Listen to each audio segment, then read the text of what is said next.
The Democrat leaders recognize. Ask unanimous consent for 5 minutes for myself and then 5 minutes for the senator from Arkansas to answer and object to my objections after I make motions. Is there objection? Without objection. So, Mr. President, I will speak and then make my 2 motions, and then the senator from Arkansas can speak and either object or not, whatever he decides. Okay. Okay, Mr. President, I spoke at length on the President's executive order earlier. I just want to repeat. This executive order has made us less safe, less secure, put our troops in the field at increased risk, and was implemented in a way that caused chaos and confusion across the country. Most fundamentally of all, it is un-American. It flies in the face of a grand American tradition of granting refuge to those fleeing persecution, regardless of their race, religion, or political views. It is dangerous, it is shameful, it is wrong, it must be reversed immediately. And I know that many of my colleagues agree with me. They know that this is wrong.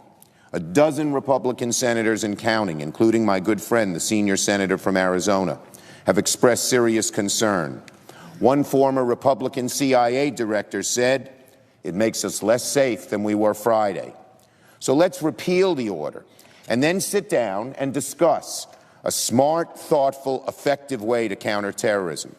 President Obama wanted tougher vetting. Democrats are happy to look at proposals to that effect. But not this ineffective, un-American policy that will do more to empower our enemies and inspire those around the globe who would do us harm. Now, I'm going to make a second unanimous consent request, and I'll do them seriatim as the UC allowed. The second request is that we delay the confirmation vote on Secretary of State Rex Tillerson until these executive orders are overturned and he commits to opposing them. So far, this is the most important foreign policy order of the new administration. And in the committee hearing for his nomination, Mr. Tillerson appeared, he wasn't 100% certain, to roundly reject the idea of a blanket travel ban, just like the one President Trump signed. He said, quote, "I don't support a blanket travel ban on people coming to this country." He stressed in his opening statement that moderate Muslims are going to be our greatest allies in the fight against Islamic extremists. The implication was that he wouldn't support a proposal that would in any way alienate and inflame them. He said he didn't think it was helpful to suggest that Americans should be afraid of Muslims. That would suggest he might be wary about a policy that explicitly singles out 7 majority Muslim countries for different treatment under U.S. policy.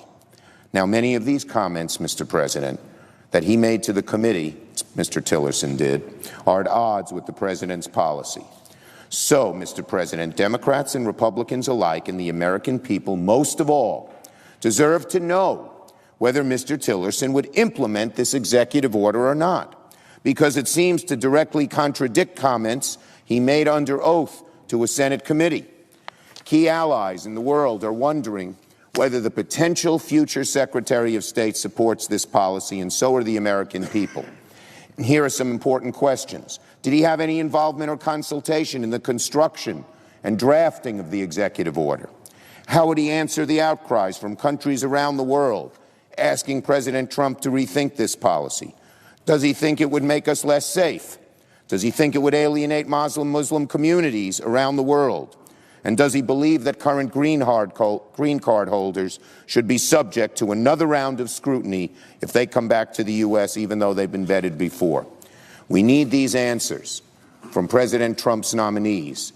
And Mr. Tillerson's nomination is before the Senate right now, so it's imperative we know what he thinks before moving forward. So, Mr. President, I am making 2 unanimous consent requests. First, I ask unanimous consent that the Senate proceed to the immediate consideration of Senator Feinstein's bill, Senate Resolution 240, introduced earlier today, that there be 2 hours of debate equally divided, and that upon the use or yielding back of time, the bill be considered read a 3rd time and the Senate proceed to vote on the passage of the bill. Finally, there be no amendments, motions, or points of order to the bill. Is there objection? Mr. President. Senator from Arkansas. Reserve. Does the senator reserve the right to I object? reserve the right to object if the Democratic leader wants to proceed with this. Thank you. The Democrat leader. Second resolution, I ask unanimous consent that the cloture vote on calendar number 2, the nomination of Rex W. Tillerson for Secretary of State, be postponed until Executive Order 137 is rescinded and Mr. Tillerson is provided in writing to the Senate Foreign Relations Committee information pertaining to his involvement in the development of the executive order, as well as a statement declaring whether or not he agrees with the order. Is there objection to the senator from New York's first request? Mr. President, I object to the first request. Objection is heard. Is there a objection to the second request of the Democrat leader? Mr. President, reserving the right to object. Senator from Arkansas is recognized.